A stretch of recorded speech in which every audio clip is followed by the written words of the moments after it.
Item ಯಾವುದೇ ಇರಲಿ try ಮಾಡಿ ಆಚಿ ಚಿಕನ್ ಮಸಾಲಾ. ಆಚಿ ಚಿಕನ್ ಮಸಾಲಾ. ರಾಜ್ಯದಲ್ಲಿ ಜೋರಾಯಿತು ಒಳ ಮೀಸಲಾತಿಯ ಜಟಾಪಟಿ. ಒಳ ಮೀಸಲಾತಿ ಜಾರಿಗೋಸ್ಕರ ಕೆಲವೇ ಕ್ಷಣಗಳಲ್ಲಿ ಸಂಪುಟ ಸಭೆಯನ್ನ ಕರೆಯಲಾಗಿದೆ.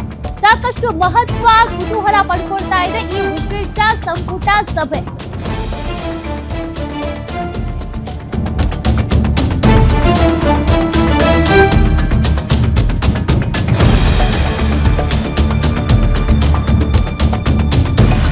ಒಳ ಮೀಸಲಾತಿ ಗೊಂದಲ ಪರಿಹಾರಕ್ಕಾಗಿ ಸಭೆಯಲ್ಲಿ ಚರ್ಚೆ ಮಾಡ್ತಿದ್ದಾರೆ.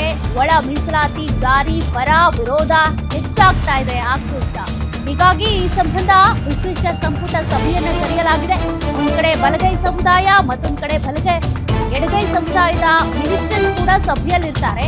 ಯಾರ ಕೈ ಮೇಲುಗೈ ಸಾಧಿಸುತ್ತೆ? ಹಾಗಾದ್ರೆ ತಾಂತ್ರಿಕ ಸಲಹಾ ಸಮಿತಿ ವರದಿಗೆ ಒಪ್ಪಿಗೆ ನೀಡ್ತಾರ ಸಚಿವರು. ಕೆಲವರು ಇದರ ವಿರುದ್ಧ ಇದ್ದಾರೆ, ಕೆಲವರು ಪರವಾಗಿದ್ದಾರೆ. ಹೊಸ ವರ್ಗೀಕರಣ ಮೂಲಕ ಸಮಸ್ಯೆ ಪರಿಹಾರ ಮಾಡೋದಕ್ಕೆ ಸರ್ಕಾರ ಏನಾದ್ರೂ ನಿರ್ಧಾರ ತೆಗೆದುಕೊಳ್ಳುತ್ತಾ? ಸರ್ಕಾರದ ನಿರ್ಧಾರದ ಮೇಲೆ ಬಲಗೈ ಮತ್ತು ಎಡಗೈ ಸಚಿವರ ಭವಿಷ್ಯ ನಿಂತಿದೆ. ಹೀಗಾಗಿ ಎಡಗೈ ಮತ್ತೆ ಬಲಗೈ ಸಮುದಾಯದ ಸಚಿವರು ಕೂಡ ಈ ಸಭೆಯಲ್ಲಿ ಇರ್ತಾರೆ. ಏನ್ ನಿರ್ಧಾರ ತೆಗೆದುಕೊಳ್ಬಹುದು? ಈಗ ಪರ ವಿರೋಧ ಚರ್ಚೆ ಆಗ್ತಾ ಇರೋದ್ರಿಂದ, ಆಕ್ರೋಶ ವ್ಯಕ್ತವಾಗ್ತಾ ಇರೋದ್ರಿಂದ ಹೊಸದಾಗಿ ಏನಾದ್ರೂ ಒಂದು ಸೂತ್ರವನ್ನ ರಚನೆ ಮಾಡಲಾಗುತ್ತಾ? ಆ ಮೂಲಕ ಎಡಗೈ ಮತ್ತು ಬಲಗೈ ಸಮುದಾಯ ಸಮಾಧಾನ ಪಡಿಸುವಂತ ಕೆಲಸ ಸರ್ಕಾರದ ವತಿಯಿಂದ ಆಗಬಹುದಾ? ಪ್ರಶ್ನೆಗೆ ಉತ್ತರ ಸಿಗೋದು ಯಾವಾಗ ಅಂದ್ರೆ ಸಚಿವ ಸಂಪುಟ ಸಭೆ ಆದ ಬಳಿಕ.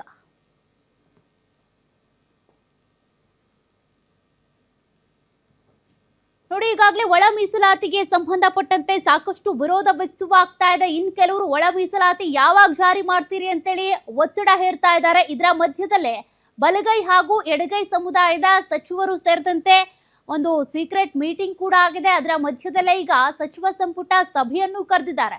ಈ ಸಭೆಯಲ್ಲಿ ಹಾಗಾದ್ರೆ ಚರ್ಚೆ ಆಗುವಂತ ಸಂದರ್ಭದಲ್ಲಿ ಬಲಗೈ ಸಮುದಾಯದ ಮಿನಿಸ್ಟರ್ಸ್ ಏನ್ ಹೇಳ್ತಾರೆ, ಎಡಗೈ ಸಮುದಾಯದ ಮಿನಿಸ್ಟರ್ಸ್ ಏನ್ ಹೇಳ್ತಾರೆ, ಒಕ್ಕೊರಲಿನಿಂದ ಒಮ್ಮತದ ಅಭಿಪ್ರಾಯಕ್ಕೆ ಬರ್ತಾರಾ ಬರಲ್ವಾ?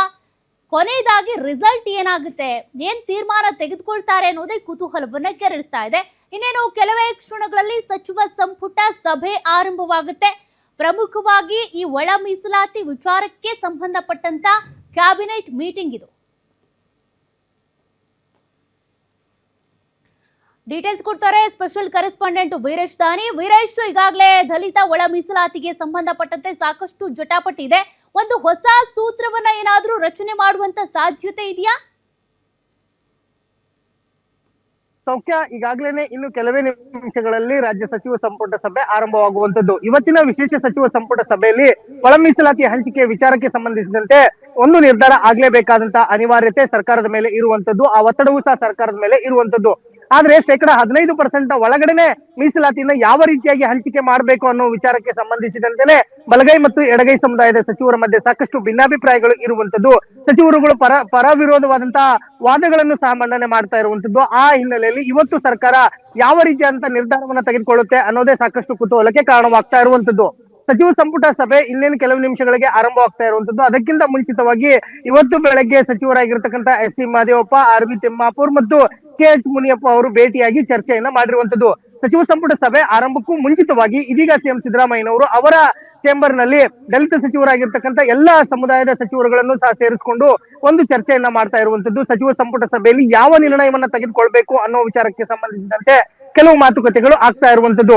ಕೆಲ ಸಚಿವರುಗಳು 2 ಫಾರ್ಮುಲಾಗಳನ್ನ ಸರ್ಕಾರದ ಮುಂದೆ ಇಟ್ಟಿರುವಂತದ್ದು. ಆ ವಿಚಾರಕ್ಕೆ ಸಂಬಂಧಿಸಿದಂತೆ ಸಂಪುಟದಲ್ಲಿ ಚರ್ಚೆ ಆಗ್ತಾ ಇರುವಂತದ್ದು.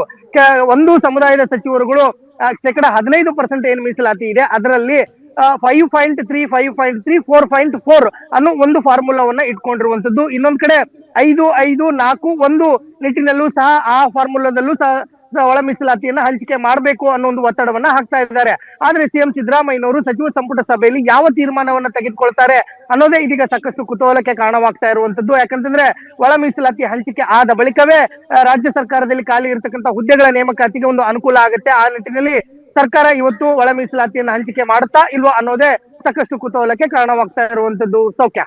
Okay, thank you Veeresh ಡೀಟೇಲ್ಸ್ಗೆ.